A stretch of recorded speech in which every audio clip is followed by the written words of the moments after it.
नमस्कार अंडमान वासियों, मैं doctor Jyotirmoy Das, senior consultant interventional cardiologist Andaman आ रहा हूँ। मैं आपका कुछ भी अगर हार्ट का प्रॉब्लम हो, हार्ट में दर्द हो, पल्पिटेशन हो या कोई आपको धड़कन तेज हो रहा हो तो आके हमसे मिलिएगा। हम आपके जगह आ रहे हैं और आपको हमारा इंतज़ार रहेगा और हम आपको वहीं पर देखेंगे। Thank you.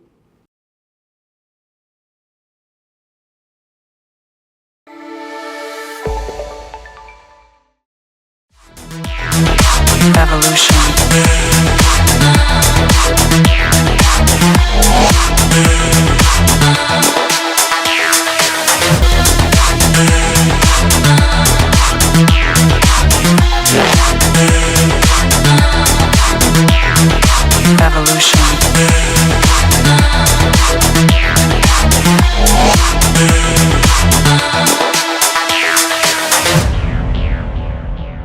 नमस्कार, मैं यामी न्यूज़ अंडमान 24/7 में आप सभी का स्वागत करता हूं। इस वक्त हम जो हैं विष्णुपद राय जी उनके घर पर हैं और हम प्रयास करेंगे कि इस लोकसभा 2024 के इलेक्शन से जुड़े उनसे कुछ बातचीत करें, उनसे कुछ सवाल करें और जानना चाहेंगे कि विष्णुपद राय जी हमारे उन सवालों का क्या जवाब देते हैं। जैसा मैं अक्सर हमारे ऐसे इंटरव्यूज़ में जितने भी प्रत्याशियों से हम इंटरव्यू ले रहे हैं, सब जगह मैं यही बता रहा हूं कि हम वही सवाल कर रहे हैं जो हमसे जनता हमारे कमेंट्स के माध्यम से, व्हाट्सएप और फ़ोन्स के माध्यम से, मैसेजेस के माध्यम से हमसे पूछती है कि हम प्रत्याशियों से मिले और उनसे ये सवाल करें। बस वैसे ही चंद कुछ सवाल रहेंगे जो हम विष्णुपद राय जी से हम पूछेंगे। और सबसे पहले तो सर, हम आपको नमस्कार और हमारे चैनल में स्वागत करना चाहेंगे। Thank you sir. Vishnu ji, मैं सबसे पहले ये जानना चाहूँगा कि आप हमारे जो दर्शक हैं, द्वीपवासी हैं, उनको मैसेज दीजिए। सब आपको जानते हैं लगभग, क्योंकि 3 बार आप अंडमान निकोबार में सांसद रहे हो। भली भांति दिगलीपुर से लेकर कैम्बल बे के निवासी आपसे परिचित हैं, लेकिन इस बार आप अपने आप को किस तरीके से पेश करना चाहते हो जनता के सामने, प्लीज़। मैं एक मामूली आदमी है, द्वीपवासी मेरा अपना परिवार है। उनकी सेवा करने का मौका मुझे मिला पॉलिटिकल लाइफ में सांसद के नाते। इसके लिए मैं उनके पास ऋणी हूँ, क्योंकि मैं तो मामूली आदमी है। हमारा धर्मपत्नी साथ में था, लोगों का आशीर्वाद था, तो मैं 3 बार सांसद बना। सर, अभी बीच में जब आपको टिकट मिला था उसके बाद कई सारी बातें उठ रही थी, जैसे कि विशाल जॉली जी जो पिछले 5 साल में बहुत अंडमान निकोबार में छाए रहे हैं सोशल मीडिया में और जनता के बीच में, और फिर उनको टिकट नहीं दिया गया, आपको टिकट दिया गया। क्या इससे पार्टी के अंदर किसी भी तरह का तनाव है या सब कुछ ठीक ठाक है? आपसी बातचीत से सब कुछ सुलझ गया है? क्या मसला क्या है, थोड़ा बताइए प्लीज। सब सलाह हो गया। आपसी मतभेद दूर हो गया। आप खुद देखा, प्रोग्राम में अटेंड कर रहे, सब कार्यक्रम चल रहे। तो कितनी उम्मीद है इस बार? आपको क्या लगता है कि आपको जनता का समर्थन मिलेगा? मैं निकोबार का चावल का मोटा, तेरसा, चौरा सब दौरा करके आया हूँ। कांग्रेस सरकार में 62 साल राज अंडमान में किया। राजीव गांधी आने के बाद कोई व्यक्ति अंडमान नहीं आया। अभी राहुल गांधी बोलिए, प्रियंका गांधी बोलिए, सोनिया गांधी बोलिए, खारगे बोलिए, नरसिम्हा राव, कोई अंडमान को नहीं आया। मनमोहन सिंह जी भी सेम, कोई नहीं आया। ये सचमुच अंडमान निकोबार का चिंता बिल्कुल नहीं है। उसी कारण से एक बड़ा दुख है लोगों में। इस पार्टी को अंडमान में क्यों रखना है? इस पार्टी को ऊपर वाले लोग देखता नहीं, तो अंडमान को पसंद उसका नहीं है। वो अंडमान को भूल गया। अंडमान के साथ न्याय करना, विकास करना पिक्चर में नहीं है। आप कहते हो कि पिछले 5 साल में जो हमारे अभी के जो सांसद है श्री कुलदीप राय शर्मा जी, उन्होंने कोई काम नहीं किया है, तो फिर आप ही के सरकार से उन्हें टॉप 5 या टॉप 10 एमपी में कैसे चुना गया सर? अटेंडेंस एक बड़ा मैटर है। अटेंडेंस डिक्लेयर करते हैं। जितने भी हमारे सांसद हैं वहाँ पर भी उनको टॉप 10 के कैटेगरी में चुना गया है। 546 ने 47 सांसद होते हैं, उनमें से टॉप 10 में आना ये अपने आप में ही बहुत बड़ी एक बात है, वो भी उस सरकार से जो विपक्ष की हो। वो एक संस्था है, एनजीओ। उसके बाद अटेंडेंस में नंबर 1 है। हाईएस्ट अटेंडेंस है, हमने भी है पैसा लिया, मैं पक्का कहता हूँ। हम तो एंटोनी को क्या क्या कहा सुना भी होगा, मौसम मूव किया कांग्रेस में। आज भाईपरती में मोदी गवर्नमेंट का पैकेज हो रहा है, टूरिज्म का हाईएस्ट टूरिस्ट आएगा, अजय क्रांति के बुलाएगा, मतलब उनका क्या दान है, 5 गिनती कर 5। अगले सवाल में जाते हैं। पिछले बार भी मोदी जी का लहर थी और ये दूसरी बार भाजपा की सरकार बनी थी 2019 में हमारे देश में, तो फिर यहाँ पे बीजेपी का सांसद नहीं बन पाया, इसका क्या कारण हो सकता है? देखिए विशाल जो ने अच्छा लड़ाई किया जी, बढ़िया फाइट दिया, हम साथ दिया, किसी कारण से तुक हो गया होगा और कुछ नहीं है। पर मोदी जी की लहर थी पूरे देश में, उसका असर नहीं हुआ हमारे अंडमान निकोबार?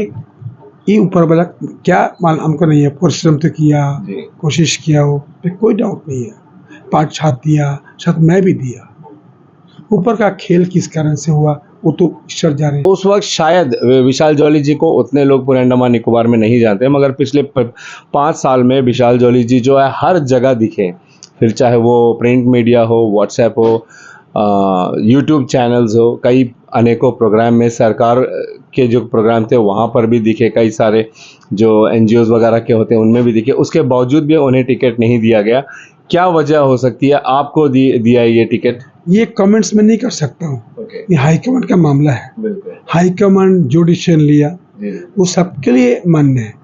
बिल्कुल सही बात है, क्योंकि जब ये जो निर्णय होता है वो तो कोर कमेटी होती है, उनके तरफ से निर्णय लिया जाता है, तो ज़्यादा भरोसा आप पर जताया गया इस बार जीत के लिए। सर, अनेकों मुद्दे हैं हमारे द्वीपों में, बिजली कहिए, पानी कहिए, सड़क कहिए, नेशनल हाईवे तो आप जानते हैं, नेशनल हाईवे से जुड़ी कितने हज़ार करोड़ों का जो घोटाला भ्रष्टाचारी सामने आया, लोग इसके बारे में आए दिन बात करते हैं। बिजली की समस्या आप जानते हो अंडमान निकोबार में, सड़कों की समस्या, रोज़गार की समस्या, हमारा स्वास्थ्य सिस्टम कैसा है, हेल्थ सिस्टम कैसा है, हमारा एजुकेशन सिस्टम कैसा है, क्या ये अभी पिछले 5 साल में हुआ या लंबे समय से अंडमान निकोबार? देखिए समस्या तो आया, सच में इसमें डाउट नहीं है, ये समस्या का समाधान होगा। कैसा होगा? पहले बार भारत के इतिहास में माननीय मोदी जी आदेश किया, नड्डा जी को अनुरोध किया कि अंडमान का सब डिमांड आप ले लो, jpnadda@gmail.com के माध्यम से डिमांड भेजता रहा। अब देखा होगा डिमांड्स जब लिया तो सब डिमांड को भेजा। भारतीय जनता पार्टी का मैनिफेस्टो करीब करीब बन चुका है। तुम्हारे संतोष जी अंडमान में आए, चर्चा में हम लोग किया, उसमें सब मुद्दा है। एक तो नौकरी में रिजर्वेशन हो, उसमें सहमत हम लोग है। खेत डूब गया था, 9 लाख दिया था, 26 लाख रिकमेंड करके मैं गया, वो भी इसमें है। चातनाम बाम्फर ब्रिज फाइनल स्टेज में है, 900 करोड़ खर्चा होगा, 4 लेन रोड 4 लेन बनेगा, सूत्र बनाया था मैंने उसमें पर, वो बनेगा नंबर 1। जो हमने काम किया था ये उसमें मोदी का आशीर्वाद जबरदस्त था। आप कुछ कार्यों को अपने बता सकते हो जनता के सामने जो आपने किया हो, प्लीज? एक तो PWD का 1/3 जी, पुलिस कर्मचारी आयरनेशन मानी, फायर ब्रिगेड रिस्क अलाउंस, उसके बाद national highway, medical college, law college. National highway उसका हालत क्या हो तो आप देख ही रहे हो सर। अभी देखिए किसी कारण से बाराटंग ब्रिज आगे रास्ता नहीं बना, उसके पीछे बहुत सा कारण है। हाई कोर्ट में इंटरवेन किया। मैं वादा करता हूँ बाराटंग ब्रिज उत्तर से बाराटंग से डिगलीपुर का अंतिम तक नेशनल हाईवे बनेगा, जैसे उत्तर ब्रिज बना, रास्ता ऐसे ही बनेगा जो पोर्ट ब्लेयर में बनाया। सर एग्जैक्टली ये ब्रिज को लेकर, हाईवे को लेकर, ये आपके मैनिफेस्टो में 2014 में भी था, मगर 2014 से 19 तक भी आप सांसद रहे थे यहाँ पे, तब तो ये काम नहीं हुआ। फिर बीच में 19 से लेके अभी 24 तक श्री कुलदीप राय शर्मा जी कांग्रेस की तरफ से सांसद रहे। ज़्यादातर लोगों का मानना ये है कि यहाँ पर अगर कांग्रेस की सरकार है, ये सांसद हैं और केंद्र सरकार में बीजेपी की सरकार है, तो उसमें काम निकालना उतना आसान नहीं होता। ये कहाँ तक सही है? मैं बात कहता हूँ, वक्ता जी बोलता था पूर्व बिला दिल्ली पर मेरा जीवन रेखा है, तो उन्होंने क्यों नेशनल हाईवे बनाया नहीं? नंबर 1 नेशनल शुरू तो बैरी किया, जानते होंगे, हमने मांग किया था वाजपेयी जी के पीरियड समयकाल में, अंतिम रूप मोदी जी दे दिया। नेशनल हाईवे का जो फर्स्ट फेज बना उसमें बढ़िया क्वालिटी बेस बना, पत्थर क्वारी हम लोग नहीं दिया, नेशनल टेंडर में पत्थर के बात नहीं है, बाद में कुछ ऑफिसर लोग मिलके कुछ लोगों से मिलके सारा घोटाला किया। सर 3,200 करोड़ का घोटाला सर, छोटा मोटा अमाउंट नहीं है। पर मैं मानता हूँ, जी। मैं मानता हूँ इस बात को हंगामा मचेगा पार्लियामेंट में, कितना लोग जाएगा जानता नहीं मैं। नंबर 1, अब ये ब्रिज बनेगा, रास्ता बनेगा, प्लस हम लोगों ने अंडमान निकोबार द्वीप समूह में हमें ज़मीन जो बैठा है, धर्मपति का वाइफ है जो ज़मीन है, ब्रिटिश रूल मुताबिक आज भी हम टेनेंट्स है। ब्रिटिश जमाने में तनख्वाह 10 रुपये था, 2 रुपया फाइन था। सेम कहानी आज, जो लोगों ने हाउस सेट जमीन खरीदा, रजिस्ट्री कराया, ड्राइंग किया, हाउस प्लॉट्स बना, घर बना, सब कुछ बना, तो कहाँ से होएगा? क्योंकि हमारा प्रॉपर्टी राइट्स, ओनरशिप राइट नहीं है। इधर पार्लियामेंट से बजट पास करूंगा, हम लोग प्रॉपर्टी अपना ओन सेल्फ डोमिसाइल लॉ लेके तमिलनाडु के लोग, उनका जमीन है, हमारा जमीन हम बनाऊंगा, कोई शिकायत नहीं जाएगी। पाटवारी भर भी उसने करे, अभी तो पाटवारी का राज हो।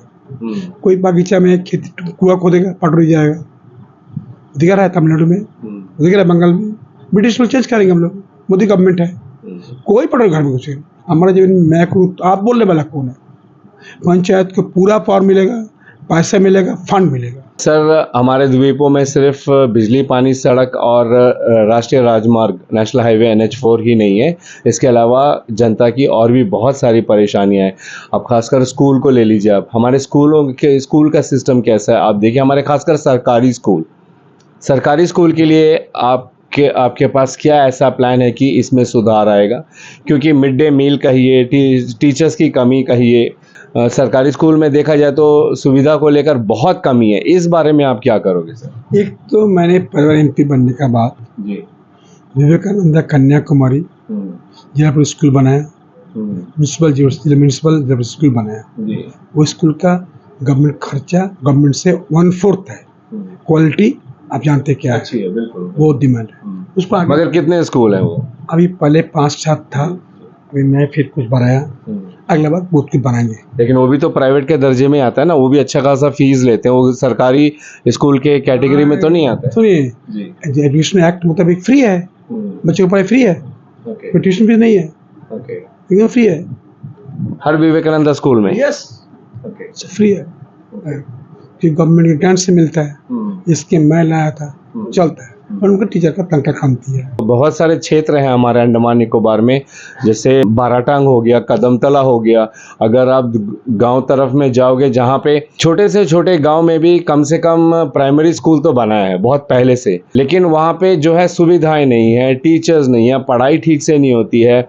बच्चों का जो मिड डे मील जो सरकार की तरफ से दिया जाता है, वहाँ का जो क्वालिटी है वो अच्छा नहीं होता है।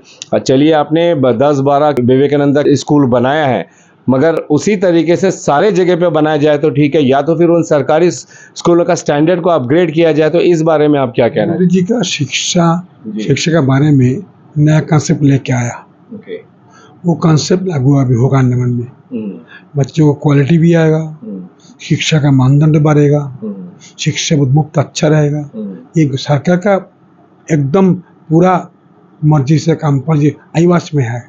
इस बार टीचर्स लोग सब लोग अंडमान निकोबार को कितने टीचर्स है, हम लोग को डॉक्टर दिए, इंजीनियर दिए, IAS दिए, IPS दिए, विदेश में काम। बिल्कुल, लेकिन वहीं कई सारे GTT और PhD टीचर्स हैं जो अभी तक नौकरी के लिए धरना प्रदर्शन में बैठे हैं। कई भूख हड़ताल की नौबत तक आ गई थी, उनको नौकरियां नहीं मिल रही हैं। देखिए, सुनिए, अभी गवर्नमेंट सर्वेंट का पोस्ट निकला, MTS का, PWD का, इंजीनियर का, टीचर का, कुछ तो हुआ। जो क्वालिटी में तो आ गया नंबर 1।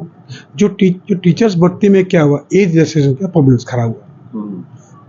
हमने रिक्वेस्ट भी किया था जी साहब, रजिस्ट्रेशन एक बार 12 तकलीफ क्या है, लेट देम पार्टिसिपेट। वो किसी कारण से रजिस्ट्रेशन नहीं किया। अगला पीरियड में हम आने के बाद में रजिस्ट्रेशन जरूर दूंगा।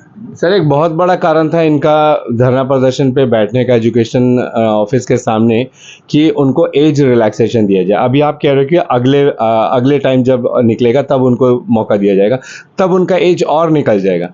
पिछले 10 सालों से सरकारी नौकरियां ही नहीं निकल रही, तो इनमें बच्चों का क्या कसूर है जो पढ़ लिख के इस उम्मीद से बैठे थे कि हमको अगर हर साल निकल रहा होता तो बच्चों को आसान रहता, उनको नौकरियां जो एलिजिबल होते उनको नौकरियां मिल रही होती। लेकिन 10 साल का ये जो गैप है, जिन बच्चों को अवसर ही नहीं मिला कि वो एप्लीकेशन भर पाए, एग्ज़ाम में बैठ पाए, तो इसमें उनका क्या कसूर है सर? और ये एक बहुत बड़ी समस्या है रोज़गार को लेकर, न सिर्फ शिक्षा विभाग बल्कि अनेकों विभाग में इस तरह एज रिलैक्सेशन मांग रहे हैं, क्योंकि सरकारी नौकरियां निकाली ही नहीं गई।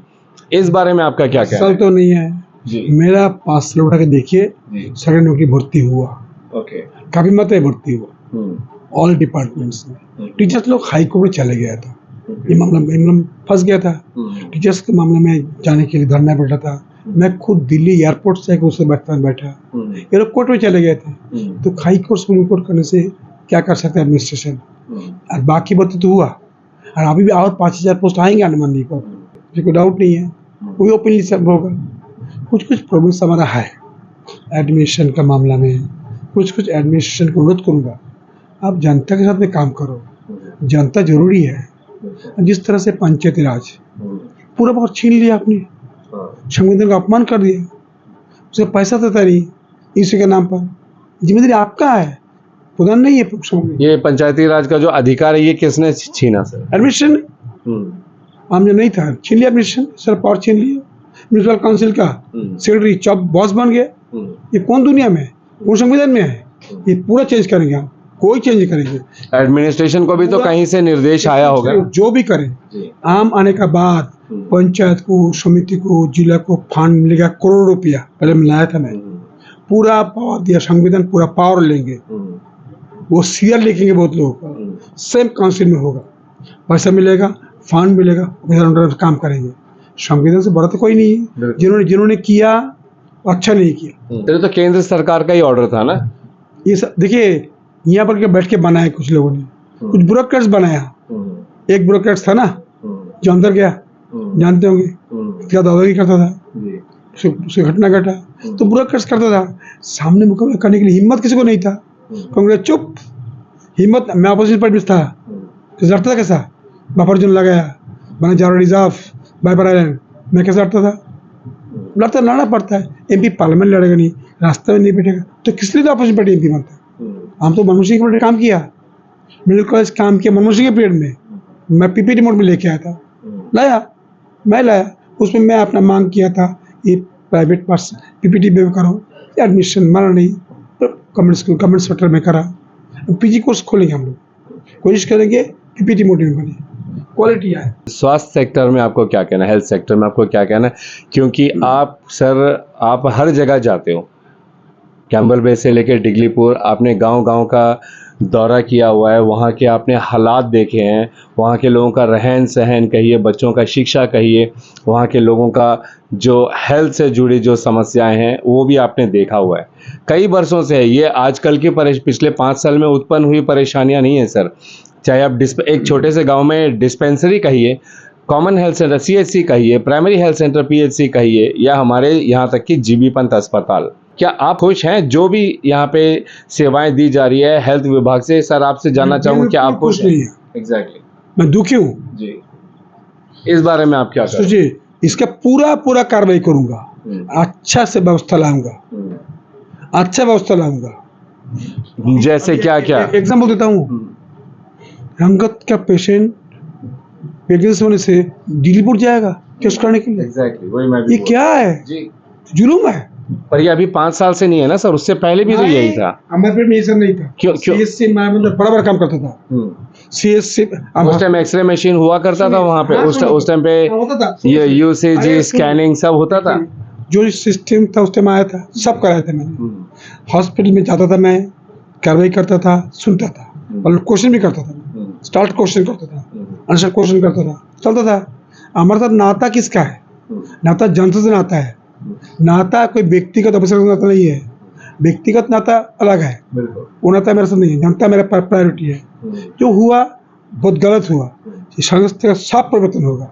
तो आपके कहने का मतलब है 2019 तक सब कुछ ठीक था स्वास्थ्य विभाग का, 2019 से 24 में ये खराब हो गया, बहुत खराब, क्योंकि आपकी सरकार नहीं थी यहाँ पे, आपके सांसद नहीं, आपके पार्टी के सांसद यहाँ पे नहीं थे, और इसको आप दोबारा से फिर अगर आप बनते हो तो दोबारा से इसको ट्रैक पे ला दोगे? 100% लाऊंगा, 100%।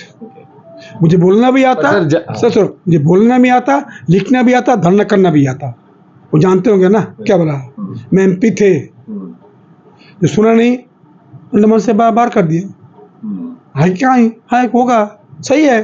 सर आप जो भी बोल रहे हो तमाम जो दर्शक है वो भी सुन रहे हैं, वो भी देख रहे हैं कि आप ये कह रहे हो कि 2015 से पहले स्वास्थ्य सेक्टर ठीक ठाक था, 2019 से पहले ठीक ठाक था। बहुत अच्छा था। सब तो पूरा नहीं कर सका, नहीं हुआ, बहुत अच्छा था। आज तो इतना बुरा था, पूछो मत। हम तो टूर करके अभी आया, गांव में कुछ नहीं है। तो इसका जिम्मेदार कौन है सर? ये पूरा एडमिशन जिम्मेदारी है। ये एडमिशन तो मैं क्या कहूँगा, एडमिशन चलेगा। हम तो अच्छा से अच्छा है, बुरा से बुरा है कि नहीं? मुझे बोलता है बदमाश एमपी है, तो बदमाश एमपी है मैं। हमारे अंडमान पैरा है, जो बदमाशी करेगा उसको लगेगा। मैं क्या बोला, मेरे पास पेन भी है, कागज भी है, पैसा भी है लिखने के लिए, है कि नहीं? और मैं जब पार्लियामेंट में थे, एक जेस होम था, बदतमीजी किया था, उसको प्रिविलेज में मूव कर दिया। वो नौकरी जाने वाला था, छोड़ दिया। सब जानता है इस लोग कितना बदमाश लोग हैं। पर ये सीएस है, काम क्यों नहीं हुआ? काम क्यों नहीं होता है? पर ये सीएस करना था काम। जो भी है अड़चन दिया मोदी डिलीवरी करने के लिए, मोदी सेवा करने के लिए, मोदी टाइमली काम करने के लिए। पंचायत का डिस्ट्रिक्ट बनने में 2 साल लगता है, बोलिए। पंचायत को एनओसी मिलने के 2 साल लगता है। क्वारी परमिशन घूमते 3 साल के। वही मैं आपसे पूछने वाला था, कई महीनों तक, यहाँ तक कि साल 1.5 साल हो गया कि क्वारी बंद था, जिससे आप समझ सकते हो कि क्वारी का बंद होना मतलब कितना डेवलपमेंट का काम रुका होगा, कितने लोगों को रोजगार को लेके समस्या हुई होगी, कितने लोगों का बिजनेस में प्रभाव पड़ा होगा। अंडमान निकोबार को तबाह कर दिया। क्वारी आएगा नहीं, बिल्डिंग कैसा बनेगा, ट्रेन डेवलप कैसा होगा, ये प्रॉब्लम खड़ा हुआ। क्वारी का नाम पर 1 साल क्यों देगा? हम 3 साल कम से कम करेंगे, टाइम रिन्यूअल होगा, नहीं तो एक्शन होगा। डेवलपमेंट विकास मोदी जी बहाना नहीं चाहता है, और मोदी जी नाता मेरा अच्छा है, जानते भी है। जो ऑफिसर या काम करने आएगा काम करेगा। मोदी गवर्नमेंट में कैसा काम करता है? सब काम करता है। ये 2 साल 1 साल टाइम क्यों? सिर्फ चलेगा नहीं। और खासकर मैं कहता हूँ, आजकल ऑफिसर लोग मुझे बोलता है एमपी साहब आप ठीक थे, चिल्लाते थे, बात करते थे, आप सुनता था। आज सारा कॉन्ट्रैक्टर बोलता है, एक सीएस आया था, क्या धमकी, क्या गाली, क्या बदतमीजी करता था, छोड़ा किसी को नहीं। ये बदमाश जो सीएस थे वो तो सजा खाट रहा है, जो भी हो रहा है। आम रहने से बहुत प्यार से बात करेंगे, जिसको जैसे दवाई है उसे दवाई देंगे। रोजगार एक बहुत बड़ी समस्या है, ये किसी से नहीं छुपी हुई है। ज्यादा से ज्यादा द्वीपवासियों को रोजगार मिले, नए नए रोजगार पैदा हो, इसके लिए आपके पास क्या प्लान है? देखिए, एक तो आईटी का प्रोजेक्ट आ सकता है। ओके। शिपिंग सेक्टर में कैमल में मोदी जी का बड़ा प्रोजेक्ट हो रहा है। टूरिज्म में बड़ा प्रोजेक्ट आ रहा है। एयरपोर्ट डिग्रीपुर में, पोर्ट ब्लेयर में और एयरपोर्ट बनने का प्रोजेक्ट आ रहा है। तो इसमें से डेवलपमेंट्स होगा, विकास होगा, रोड होगा, प्रोजेक्ट होगा। सेकेंड, खास करके प्राइवेट सेक्टर में हेल्थ का आया, बहुत लोग काम कर रहे हैं। तो प्राइवेट सेक्टर्स में और हेल्थ में कुछ लोग आए, उसकी मदद करूंगा एडमिनिस्ट्रेशन तरफ से। लैंड देके आप आओ, इन्वेस्टमेंट करो, काम करो। सेक्टर आईटी के लिए हमारा प्रयास रहेगा। बाकी कुछ डिमांड हम लोग तैयार किया, मैनिफेस्टो पार्टी का आज ड्राफ्ट हमने दिल्ली भेज दिया, क्या क्या करेंगे, रोजगार कैसे मिले। रोजगार में अंडमान लोग को पूरा 100% रिजर्वेशन हो। ये कांग्रेस 60 साल तो कुछ किए ही नहीं, अब डायलॉग मारता बराबर, क्या बोला, वो सर्टिफिकेट कोई ऑथेंटिक पेपर नहीं है, छोड़ दिया उन्होंने, जो कर दिया। क्योंकि हम रोजगार के ऊपर आपने अभी बात कही है, तो मैं डेफिनेटली अगला इसी से जुड़ा ये पूछना चाहूंगा आपसे कि रोजगार किनको मिलेगा, क्योंकि जैसे आप देखते हो कि सोशल मीडिया कहिए या आजकल यूट्यूब प्लेटफॉर्म काफी फेमस है, लोग बहुत इसको भी फॉलो करते हैं। यहाँ पे देखते हैं कि लोकल एंड आइलैंडर्स और नॉन आइलैंडर्स को लेके भी बहुत सारी बातें होती है, चर्चाएं होती है कि बहुत सारे लोग जो है मुख्य भूमि से यहाँ पे आके बस जाते हैं और बहुत जल्दी बस जाते हैं यहाँ पे, और उनको भी वो सारी सुविधाएं मिलने लगती है जो यहाँ के लोग जो बरसों से यहाँ पे रहे हैं, जो आइलैंडर्स हैं, उनको इसमें दिक्कत होती है। उनको नौकरी को लेकर, स्कूल्स में एडमिशन्स को लेकर या अस्पतालों में स्वास्थ्य सेवाओं को लेकर इनको काफी परेशानियों का सामना करना पड़ता है, यहाँ तक कि प्राइवेट जॉब्स में भी। जैसे आपने खुद देखा होगा कि ऑटो वाले भी जो है चाह रहे हैं कि जो भी आइलैंडर्स नहीं है, जिनके पास आइलैंडर कार्ड नहीं है, वो लोग उन लोगों को यहाँ पर आकर ऑटो चलाने की इजाजत ना दी जाए। ऐसे कई सारे प्रोग्राम्स आपने भी अटेंड किया, हमने भी कवर किया। तो जॉब से रिलेटेड इन समस्याओं को आपके पास क्या समाधान एक है? तो नौकरी और पैसे आ रहा है, जी। जो मैंने इन्फॉर्मेशन मिला, आरटीआई मिरानी, आरटीआई लेंगे, एमपी को फ्री होता है। कितना जब बाहर को आया, लोग बोलता बहुत परसेंटेज है, जो उनका जो मुझे आईएएस लोग दिया, बोला हार्डली 1-2% हुआ। क्या चीज? बाहर से लोग आया, अच्छा। आईएएस ओरली बोलता है, हम पूरे डॉक्यूमेंट्स लेंगे वीपैट से। इसलिए हमने पार्टी मांग किया कि रिजर्वेशन 100% अंडमान को हो।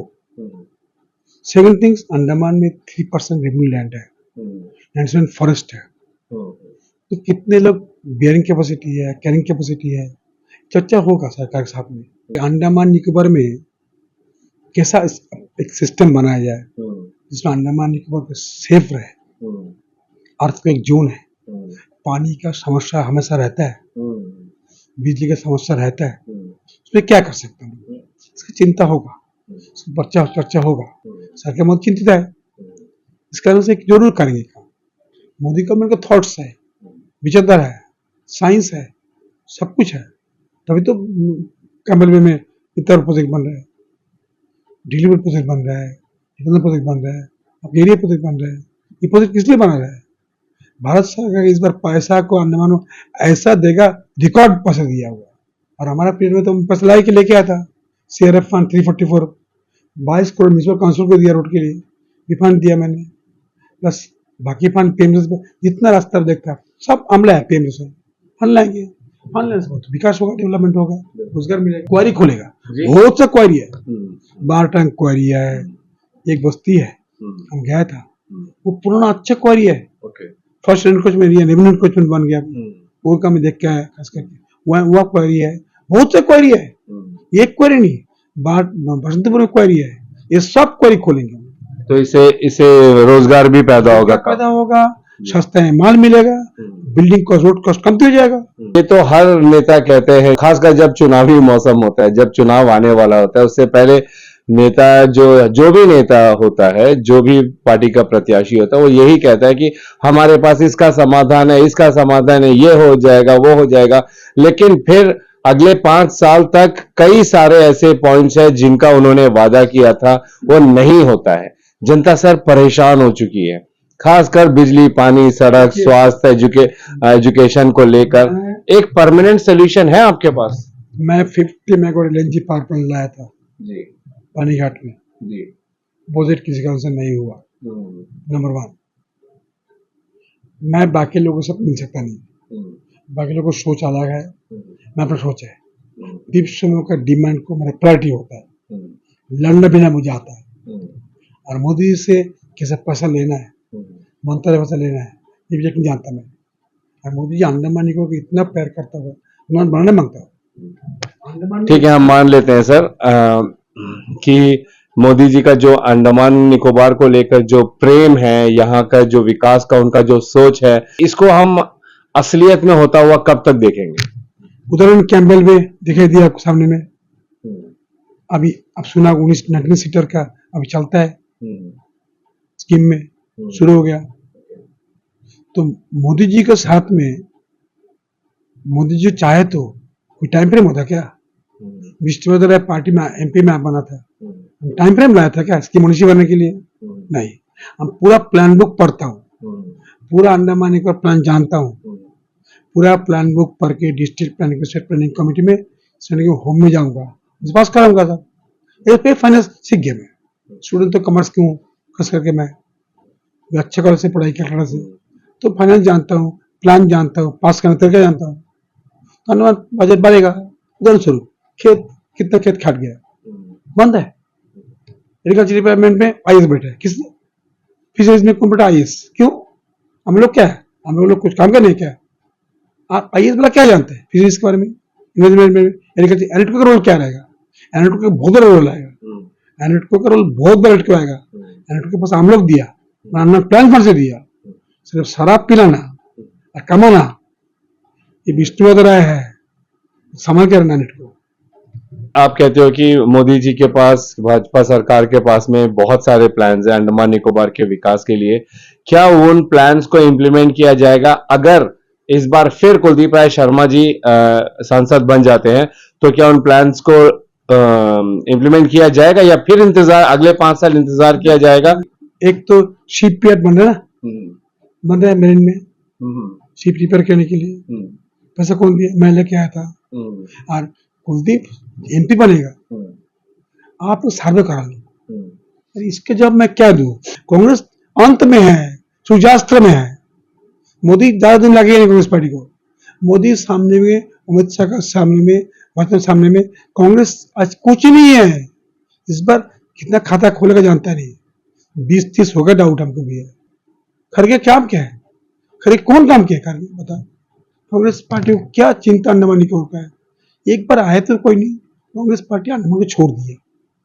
अंडमान में कुलदीप आए, भगवान अच्छा रखे, स्वस्थ रखे, बढ़िया से रहे, ये मेरी प्रार्थना है। एक और बहुत ही इम्पोर्टेंट इशू है जिसके बारे में ज्यादातर बात नहीं होती है बड़े बड़े मंचों पर, लेकिन आम जनता से अगर आप पूछोगे तो उनको ये एक बहुत बड़ी समस्या लगती है, वो है फ्लाइट टिकट्स।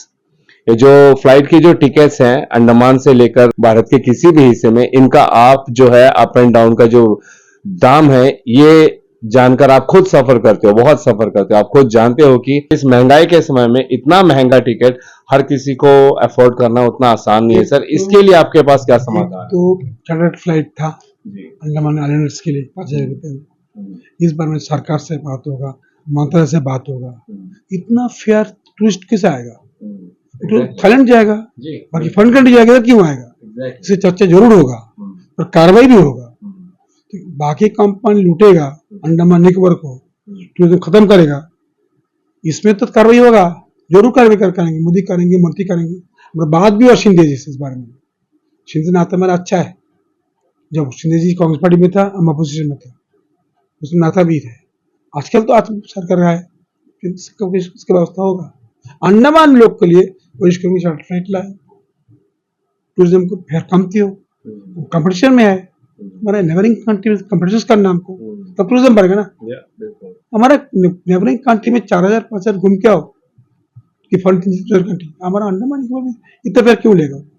ये मेरा अगला सवाल था पर्यटन को लेकर। आप देख रहे हो कि पर्यटन सेक्टर में भी अंडमान काफी पिछड़ा हुआ। हमारे पास देखा जाए तो प्राकृतिक सुंदरता कहे तो पूरी दुनिया में इसकी चर्चा होती है, इसको माना जाता है, इतना खूबसूरत हमारा अंडमान निकोबार है जी। एक प्लान उन्होंने बनाया, रंगत से गोलपार तक ब्रिज बनेगा, गोलपार से लवाना ब्रिज बनेगा। सर, पहले बम्बू फ्लैट और चाटम से बम्बू फ्लैट बंजर और बाराटांग वाला पहले बना दीजिए सर, फिर उसके बाद बाकी। कहता हूँ चाटम बम्बू ब्रिज का 1900 करोड़ खर्च करके बन रहा है, 4 लेन उत्तर की तरफ बनेगा। सर 15 साल से सुन रहे हैं इस बारे में। वो 15 साल का कहानी छोड़िए। नंबर 1 नेक्स्ट पॉइंट है बाराटांग ब्रिज रोड नेशनल में, ये बनेगा, कंफर्म बनेगा। चलिए, नहीं है वहां तक परमानेंट करेंगे, म्यूनिसिपल काउंसिल को जो कैजुअल परमानेंट करेंगे हम लोग। ओल्ड एज पेंशन बढ़ेगा, आशा आंगनबाड़ी को तनख्वाह बढ़ेगा।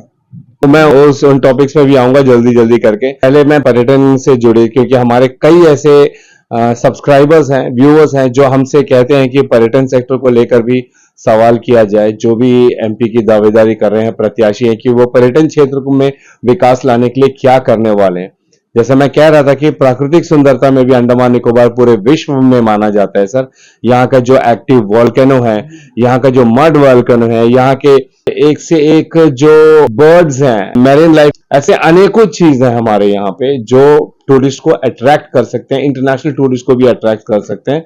तो उनके मेजबानी के लिए, उनके स्वागत के लिए, उनको यहाँ पे अच्छा इंफ्रास्ट्रक्चर देने के लिए क्या प्लान है? देखिए, अभी तो हम लोग टूरिज्म को पेपर तैयार करके दे रहा है। मैं एमपी बन के क्या करूंगा दिल्ली में जाके? ये तो काम रहेगा मेरा। और काम क्या रहेगा मेरा? मेरा घर आप देखा, दिल्ली में नहीं गया ना, एक ड्रेस पहनता है, एक कपड़ा पहनता है, हम बाकी जगह खेती बनाता है, यही मेरा घर है। काम दिल्ली में एक ही काम है, अंडमान अंडमान अंडमान, काम कुछ नहीं। अच्छा सर, मेरा क्या है, टिकट मुझे मोदी जी दिया, सही है कि नहीं? तो मोदी जी विष्णु पद राय को देखा होगा, परखा होगा, तब दिया होगा, है कि नहीं? और जानता है ये काम पागल है, ये कांच के लिए भाग रहा है। अरे मोदी ये भी जानता है, तो अंडमान जानता है, चोर नहीं, बेईमान नहीं, दोनों बने नहीं है। तो पर्यटन को लेके आपके पास क्या प्लान है? पर्यटन में कैसे डेवलपमेंट करोगे? अभी तो प्लान का तो बना नहीं। जो नेशनल की उम्मीद किसी को था? नहीं था। मरीन डेकोरेट किसी को था? ये शिप लेके उम्मीद किसी को था? मिडिल क्लास लाया उम्मीद किसी को था? लॉ कॉलेज लाया उम्मीद किसी को था? वन थर्ड लेके दिया किसी को उम्मीद था? नेशनल मनी पुलिस के मिलने की उम्मीद किसी को था? बोलिए। अंडमान निकोबार रोजगार में ये ट्रांसपेरेंसी आया है, उम्मीद किसी को था? नेशनल में पांगोटा छाप हो गया। फिशरमैन आजकल बोले पे वेबसाइट आ गया। तो भारत तो चेंज हो रहा है, और मोदी सरकार को तो अपना कॉन्सेप्ट अंडमान को बना दिया। कॉन्सेप्ट उनका है कि प्लान भी है, जब टाटा कंपनी को लैंड दिया कॉन्सेप्ट से जोड़ूंगा, अपना इनपुट दूंगा, हमारा क्या क्या है, और मोदी कॉन्सेप्ट बनाएंगे, काम इम्प्लीमेंट करेंगे। मैं जानता हूँ कैसे काम के बारे में बनाएंगे। जनता जानना चाहेगी कि और ऐसे कुछ प्लान्स हैं जो अंडमान में यहाँ के लोगों को उनके जीवन में कुछ परिवर्तन है, ऐसा कुछ आपने सोच सका तो कृपया बताइए। Old age pension, window pension आदि बढ़ेगा। आंगनबाड़ी वर्कर, आंगनबाड़ी वर्कर, आशा वर्कर को तनख्वाह बढ़ेगा, परमानेंट करने का मौका भी आ सकता है, अगर सेट ने किया खास करके। और भी एक है, जो लोग अंडमान निकोबार में वांतर बना परमानेंट कर सकता हम लोग उसमें करोगे, उसको म्यूनसिपल सेम कहानी है, परमानेंट क्यों ना, ये भी एक आएगा। बाकी अंडमान निकोबार द्वीप समूह के लिए जो काफी स्कीम्स हैं, जैसे लैंड इरोशंस वो दिन नहीं हुआ, वो आएगा। पूरा प्लान में शो करूंगा मैं हर कुछ जानना जाने प्लान जानता हूँ। हमारा सामने बहुत लोग बैठे, डर लगता भी है, ये डर था, बाकी छोड़ो, क्या बोला मैं गांव का आदमी है, लोग जानता हूँ कहाँ का क्या है, सीजन जानता हूँ क्या हो रहा है। ये पूरा प्लान बुक बनेगा। अंडमान में 29 डिपार्टमेंट्स का प्लान बुक बनेगा। वो प्लान बुक ही हथियार है, वो रामायण महाभारत बाइबल है, वो जाएगा गृह मंत्रालय में, उस कमेटी में मैं बैठूंगा, कमेटी से पास कराऊंगा, व्यवस्था एक्शन होगा। और क्या, और मोदी जी कलाकार है, मोदी जी का टीम है, उस हमारा सजेशंस को, हमारा डिमांड को रूप देगा, यही प्लान है। तो मतलब अंडमान में जरूर बदलाव होगा। ऐसा बदलाव होगा सोचने में मुश्किल होगा बहुत। तो ये थे हमारे साथ हमारे पूर्व सांसद श्री विष्णुपद राय जी, जो 3 बार अंडमान निकोबार के सांसद रह चुके हैं और इस बार फिर उन्हें भाजपा की ओर से प्रत्याशी घोषित किया गया है। और अब वे जो है अपने प्रचार प्रसार में भी लगे हुए हैं पूरे अंडमान निकोबार में, कैंपबेल बे से डिगलीपुर तक। और आज उन्होंने हमें ये अवसर दिया, जिनके लिए हम उन्हें पूरे हृदय से उन्हें धन्यवाद देते हैं कि हमारे चैनल से बात किए और अपनी बात जो है आप लोगों तक पहुंचाए। हम विष्णु सर का बहुत बहुत धन्यवाद करते हैं, जिन्होंने खुल के हमारे सारे सवालों का लगभग जवाब दिया। हमने कई सारे सवाल जो आप जनता हमसे पूछते हो कमेंट्स के माध्यम से, हमें फोन करके, हमने उन्हीं सवालों को सर से डायरेक्टली पूछा और विष्णु सर ने भी उनका खुलकर जवाब दिया। हम उम्मीद करते हैं कि आप लोगों के दिल में जो बातें थी, जो सवाल थे, उनका जवाब आपको मिला होगा। और अगर आप लोगों को आज का हमारे इस एपिसोड को लेकर कोई भी सवाल और कोई भी बात है, तो कृपया आप हमें कमेंट सेक्शन में जरूर पूछिएगा। हम प्रयास करेंगे कि हमारी अगली मीटिंग में हम विष्णु सर से दोबारा चर्चा में उन सवालों को रखें, ताकि आप लोगों की जो वो बातें हैं वो क्लियर हो। अंत में मैं एक चीज जरूर कहना चाहूंगा कि वोटिंग करना हम सबका अधिकार है, मतदान करना हम सबका, प्रत्येक निवासियों का अधिकार है। अगर आप 18 बरस के ऊपर हो तो कृपया आप जो है अपने वार्ड के काउंसलर हैं या आपके जो प्रधान हैं उनसे संपर्क करिए और ये सुनिश्चित करिए कि आपको भी वोटिंग करने का अधिकार मिले, क्योंकि आपका एक वोट भी जो है बहुत बहुत मायने रखता है, बहुत महत्वपूर्ण होता है। कभी कभी एक प्रत्याशी जो है एक वोट से जीत भी जाता है और एक वोट से हार भी जाता है। तो वोटिंग करना, ये जो आपका संवैधानिक अधिकार है, इसको आप कृपया मत गंवाइए। आप खुद तो वोट करिए ही करिए और अपने अगल बगल जितने भी है उन सबको वोटिंग करने लेकर जरूर जाइएगा, जिससे जो है हम लोगों को अपना पसंदीदा सरकार, अपना पसंदीदा जनता प्रतिनिधि चुनने का मौका मिलेगा। लेकिन अगर आप पीछे रह जाओगे तो फिर ये संभव नहीं हो पाएगा। अगर आप किसी प्रत्याशी को भी अपना वोट नहीं देना चाहते तो आपके पास फिर भी एक ऑप्शन है, वो है NOTA, none of the above. आप उसमें बटन दबा सकते हो, मगर अपने वोट को, अपने मतदान को खराब मत कीजिए। कृपया मतदान केंद्र जाइए 19 अप्रैल को और अपना वोटिंग जरूर कीजिए। अपना एक वोट को बिल्कुल भी व्यर्थ जाने ना दे। इसी उम्मीद के साथ और कैमरा पर्सन दीपिका सोनी के साथ मैं यामीन, न्यूज अंडमान 24/7। नमस्कार।